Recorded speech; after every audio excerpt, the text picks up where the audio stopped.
Welcome to Innovate, presents Entrepreneurs in Tech. Today, we're delighted to have a special guest, Julie Louise. Julie, pleasure to have you on the show, who is an international keynote speaker, expedition leader, and ageless and fearless. I added that myself because I talked to her. The amount of energy just comes across the screen and what she does and her involvement in many things and her inspiring so many people. To me, ageless and fearless. Absolutely.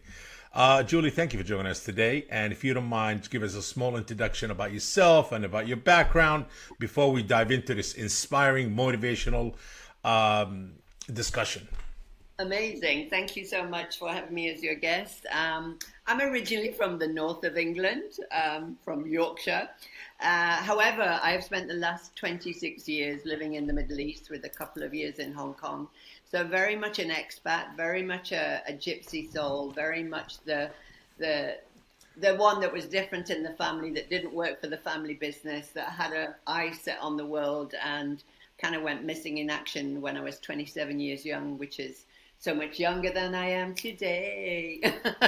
And really, I work with teams and organizations to help me build, resilience and healthy. My background's originally in sports science. I was 18 years in the health, fitness, and sports management industry. A few kind of personal rogue waves came and hit me, and I decided to go wandering off into the mountains and climbed a mountain for my 40th birthday, and pretty much had an epiphany on top of the mountain, on a mountain, on a high, mountain high. That sounds like a great name for an expedition company. That's what I'm going to do. I think through different ages and stages of your life, you make these kind of transitions, or even rites of passage, you could call them, that something happens, you choose to kind of sail off into uncharted waters, or the universe sends you something and you think, whoa, now what? So for me, nature has always been my medicine. It's always been a source of solace and answers. I go to the mountains and find the answers. So yeah, I'm 62 years young, love being in nature, hiking, biking, kayaking, gym, swimming, reading, music, dancing, everything. Yeah. Well, you know what? You flipped the script, meaning that people get older sometime and they want to do it, just they want to take it easy. As you said, transition. You flip the script. You're doing backwards. So you're not 62, you're 26. You're going against the currents. Like, no, I'm swimming against the current. I'm gonna flip the script. I'm gonna rewrite the formula. And you did, and you rewrote the formula. Let me ask you something. Where do you get all of this energy, all of this motivation, all of this positivity? How did it all start? How did this whole lightning came in you? I'm like, you know what? I just hit by lightning, and I'm ready for the world. And you just carved your own way. Yeah, I think, I make daily deposits in what I call my personal excellence account, So I think the way you start your morning and the way you end your day has a real impact on that. And I've always been the kind of eternal optimist, kind of realistic as well. But I start the morning with, meditation, stretching, hot water and lemon. Then I go to the gym, have a swim or go for a run, cold shower, breakfast, and I just kind of focus on what's good in this life, really. And then, wake up with a purpose. I think that's the thing. And that's kind of self-created. So, were you always like this, Julie? Were you always like this, even like when you back in your early teenage years? Apparently so. Yeah.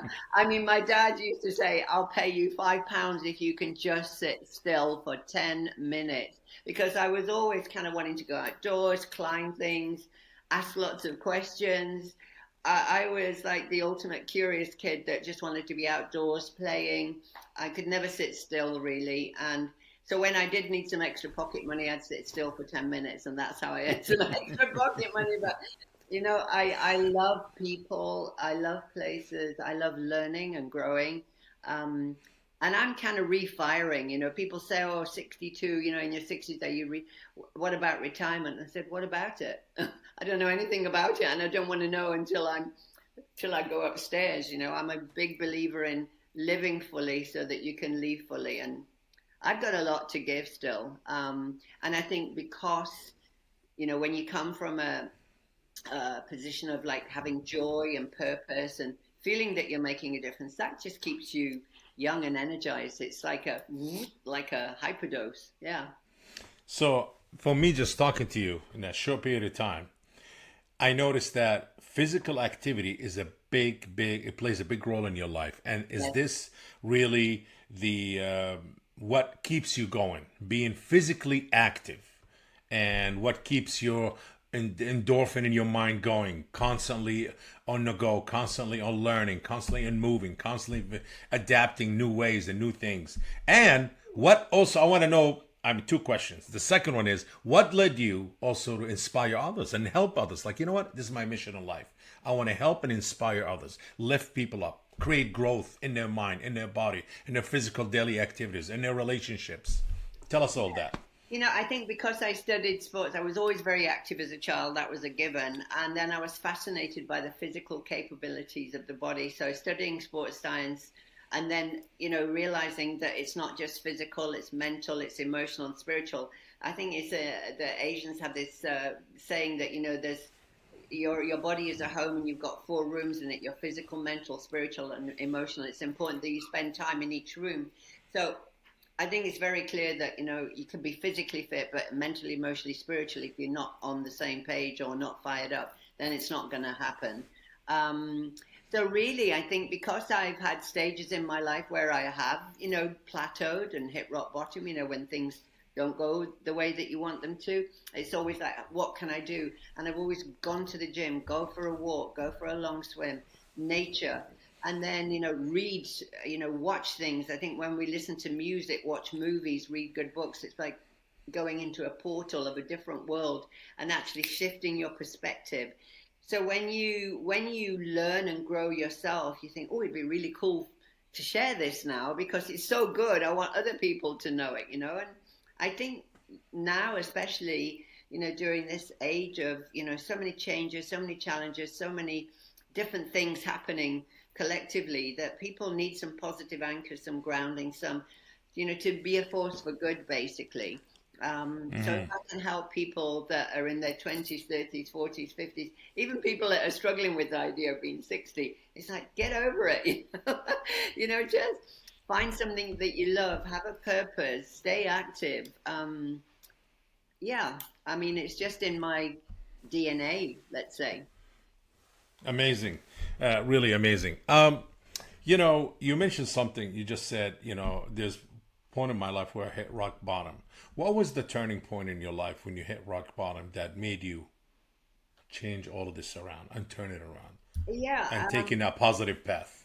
yeah, for sure. I mean, I think, I'm not the only woman, person on the planet that has lost somebody that I love. When I do talks, I say, how many people, please stand up if you've lost somebody that you love, you failed an exam, you lost a ton of money, or, all of these things. And these are the things that are, the universal challenges.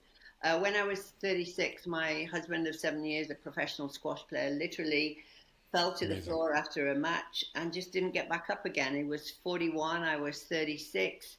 I'd only been in the UAE 6 months. He'd only been here 9 weeks. So 9 weeks. So all of a sudden, you've got this canvas of, we're here, we're going to do this, and we're going to, you've got this whole life plan. And all of a sudden, it's like somebody swiped that one off, and it was a lot. And you become very practical initially. You've got things to sort out, but probably about a year and a half later, I hit a real low because it was just like, now everybody's sorted, things are all sorted out. What about me? What do I want? And what am I going to do about this? And I had a bit of I was in between a rock and a hard place kind of thing.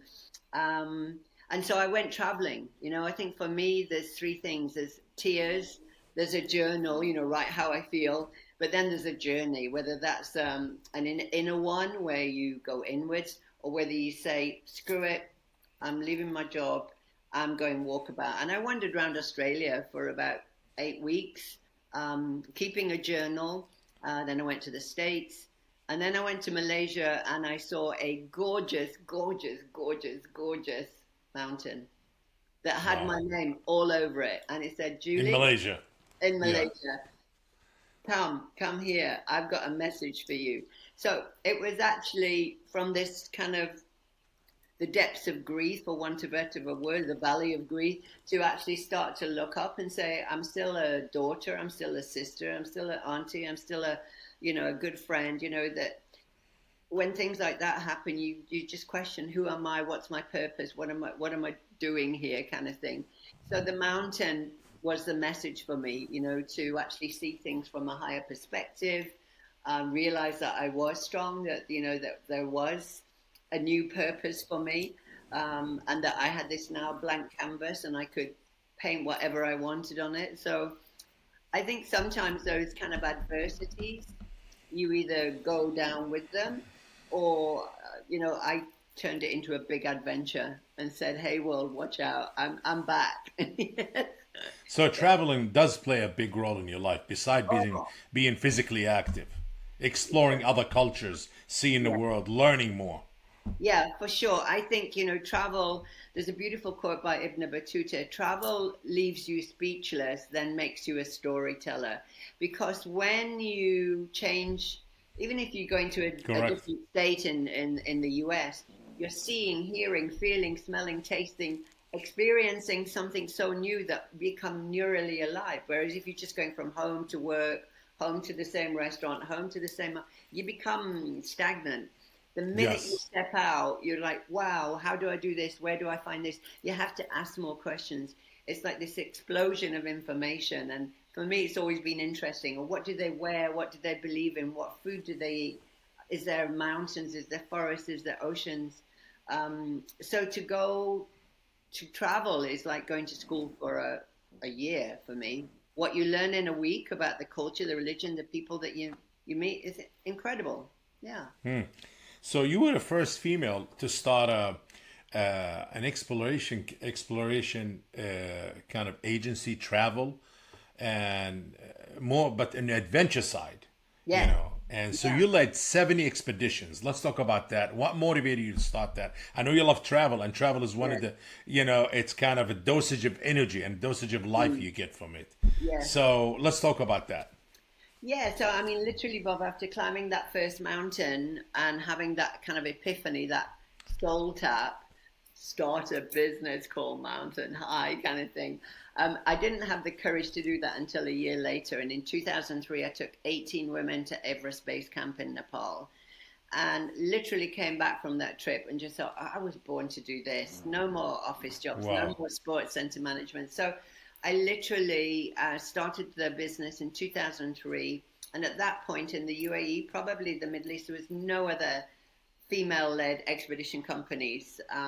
So it was kind of quite pioneering. And a lot of people said, nobody will pay you to go and climb a mountain. They'll just go and do it themselves. And I said, I think they will. So, I mean, selfishly, I choose different countries I wanted to go to, put a program together, and then just go talk. I mean, at that point in 2003, you didn't have any of the social media channels that you have now. I just say, I'm going to Jordan, I'm going to Africa, I'm going, who wants to come? And so people would sign up and they'd pay me money, and we'd get some sponsored. We'd come back, we'd tell stories, I'd show pictures, and then people would say, "I want to come. Where are you going next? I want to come." So it kind of snowballed, and I got sponsored by Land Rover for 5 years. They gave me some cash and a car Wow. to kind of. Land Rover, the car company, amazing. Yes, You yeah, so you got a car, you get cash. yes, yeah. I mean, the goal was, the deal was I had to get like $350,000 worth of PR coverage in a year in return for a car that's branded, and then everybody on the team would have the green oval, the Land Rover oval. So because for them it was a perfect match. It was about exploration, discovery. It was about people, pushing themselves, challenging themselves, growth, and um, putting you in the driving seat.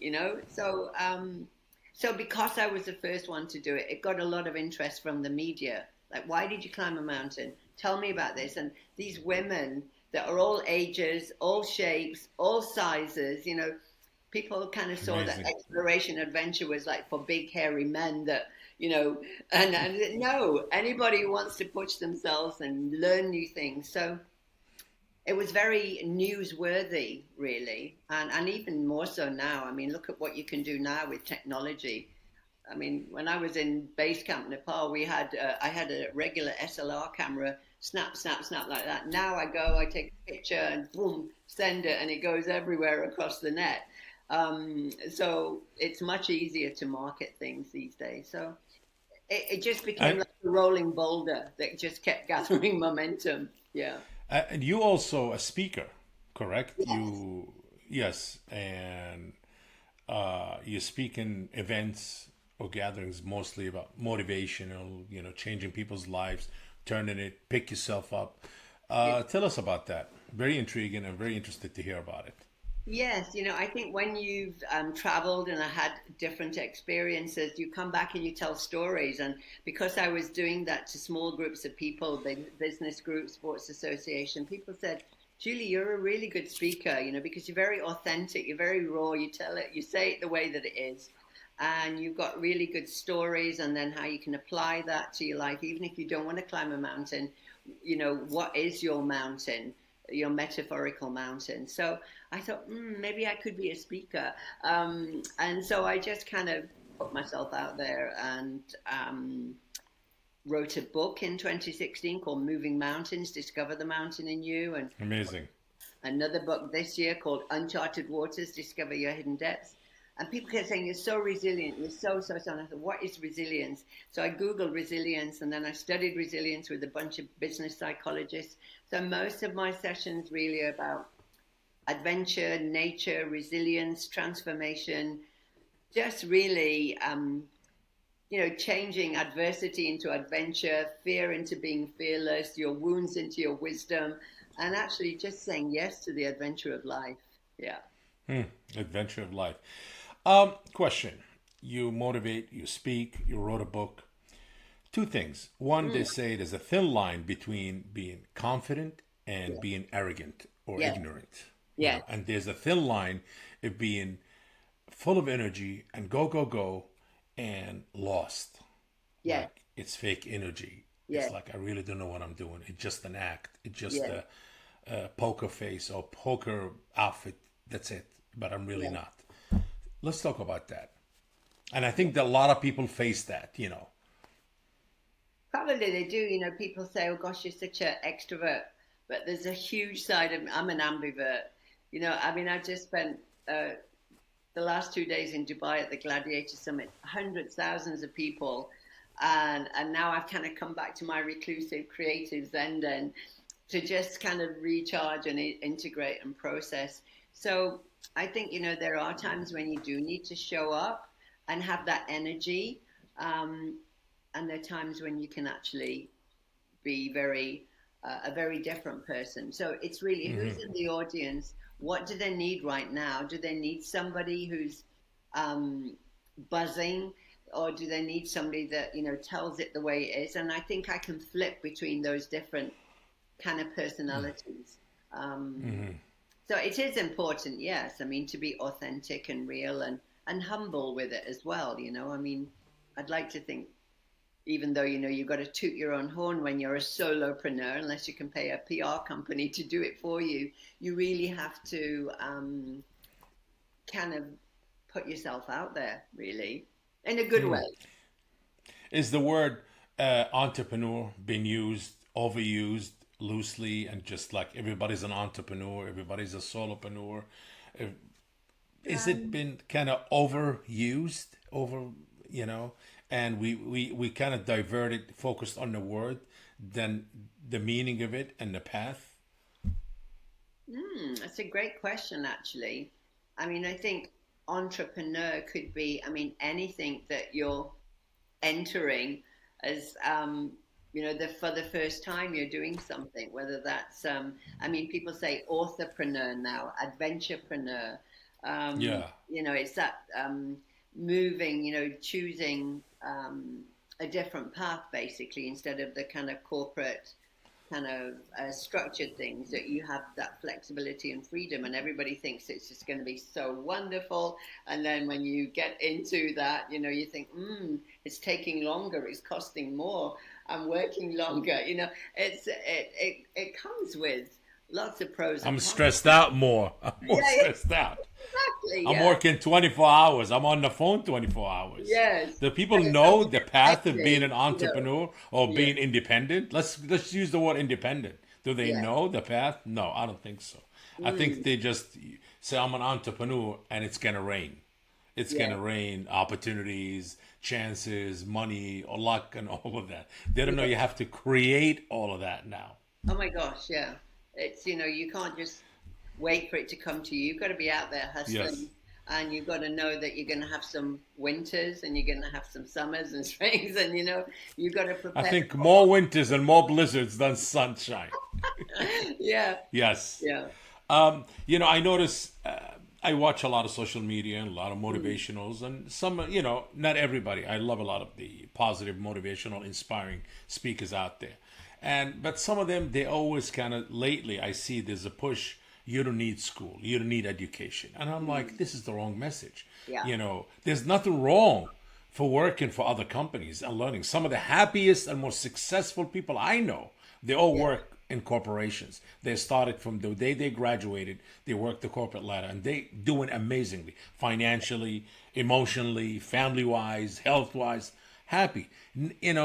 There's been a stigma now. I noticed that push younger generation Mm, to ignore school, to ditch school. And I always say, no, I'm with education. Learn, go to school. If you have the chance, if you have the financial ability to go to good school and learn and get your 4 year degree or master degree or mm, PhD, do it. yeah. Absolutely.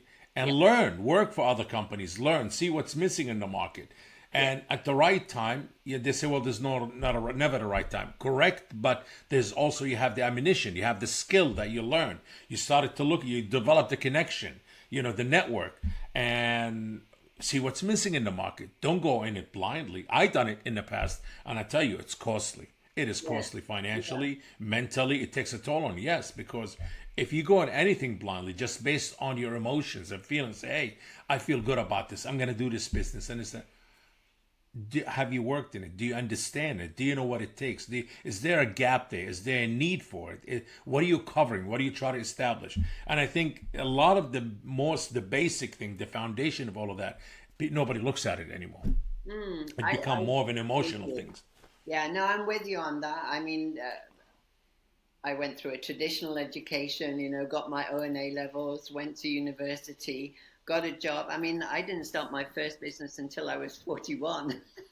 There's nothing You know, wrong with it. There's so nothing there's wrong with nothing it. wrong with that because I think, there's certain times when you just need that, that sense of I put in my hours and I know every month that this amount's coming in, that I can put this here and do things like that. And then when you take the journey to go solo or even form a partnership and just know that, that money's not definitely going to be there every month. I don't get the health insurance. I have to buy my own health insurance. Some companies don't pay on time, all of these things. So I think when you make that choice to take a different path, it's important to be aware of the risks associated with that. And yet, model yourself, find somebody that's already doing what you want to do, learn the ropes in a company, test it, play with it, do it in the evenings and the weekends, and then think, okay, I really need to really jump the fence now. But I would never say to anybody, don't go to school, don't get a job. It's just that's nuts. I mean, everybody's different, everybody learns differently, and it's Correct. a family business. Yeah. You live in Emirates. You've been living there for a long time, and Yes.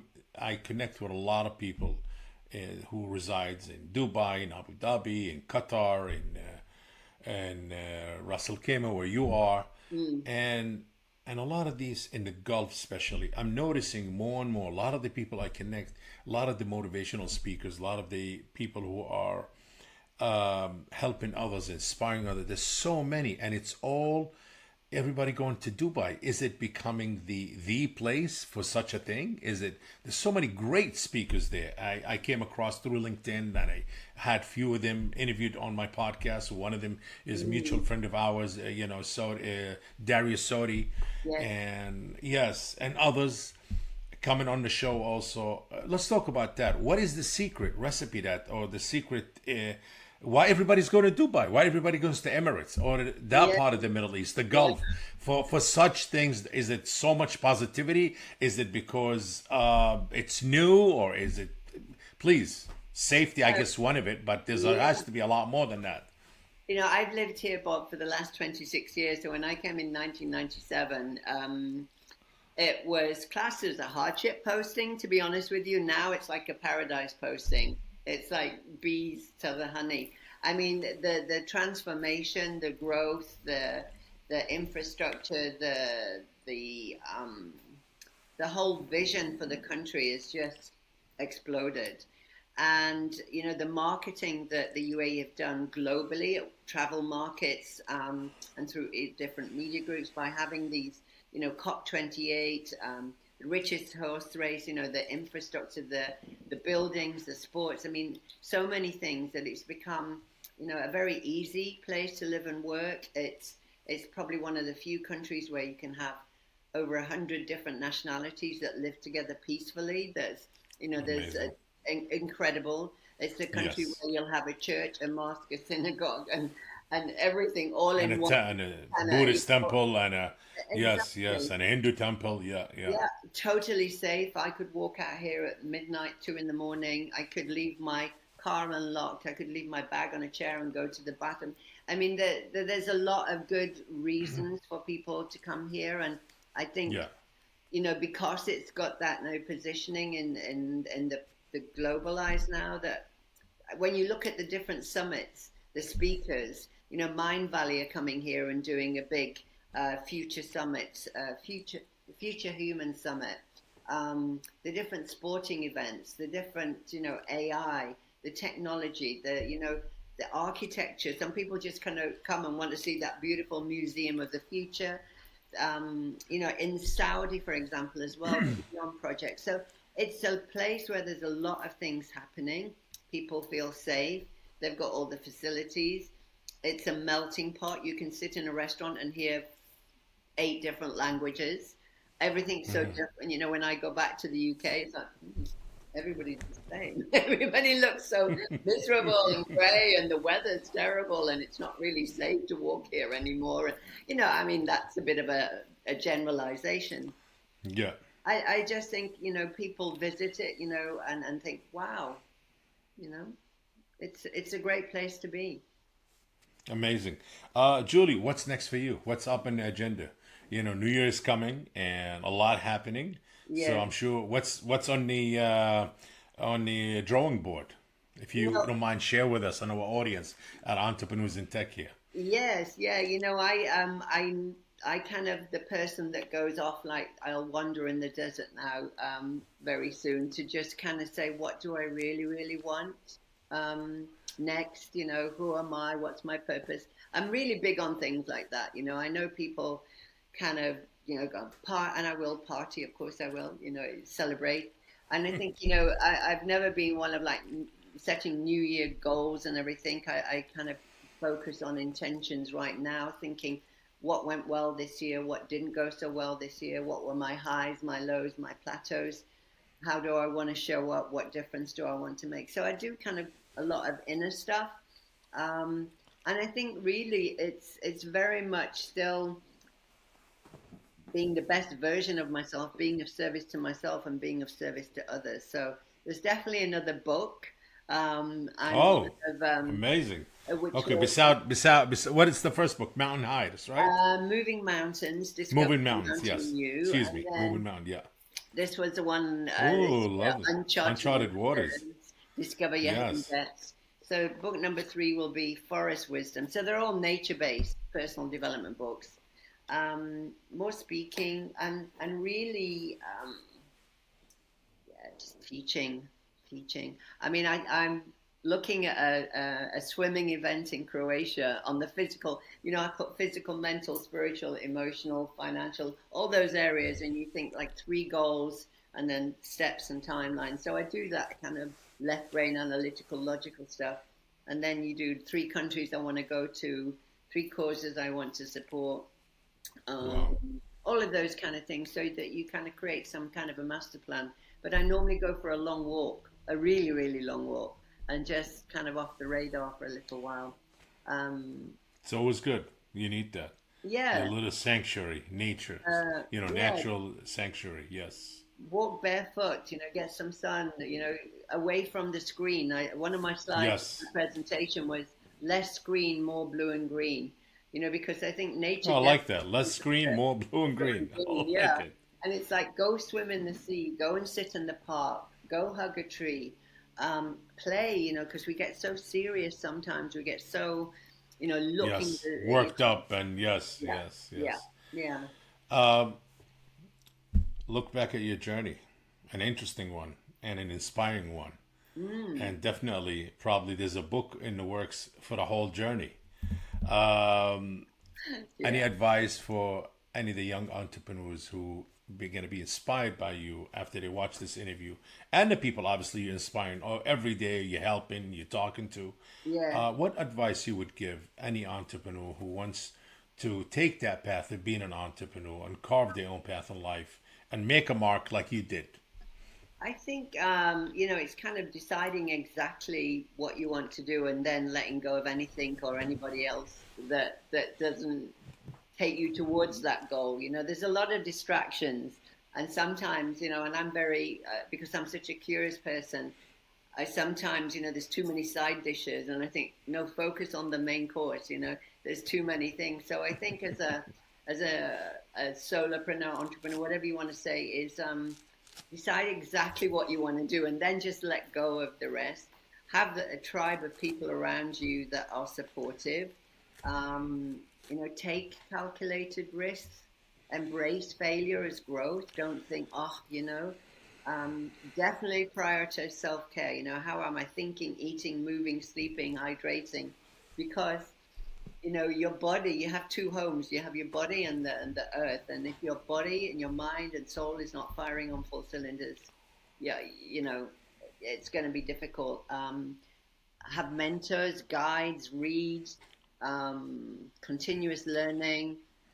Most of all, have fun. Yeah, I mean, if you're not having fun, then what the heck are you doing? You know, You're you said something, calculated risks. It's yeah, really hard. yeah, How do you do calculated risk? That's one of the toughest things that every entrepreneur struggled with. I struggled with it many times. Calculated risk. How yeah. do I do that? It's almost kind of, I'm not saying impossible, but kind of really it's like having a crystal ball.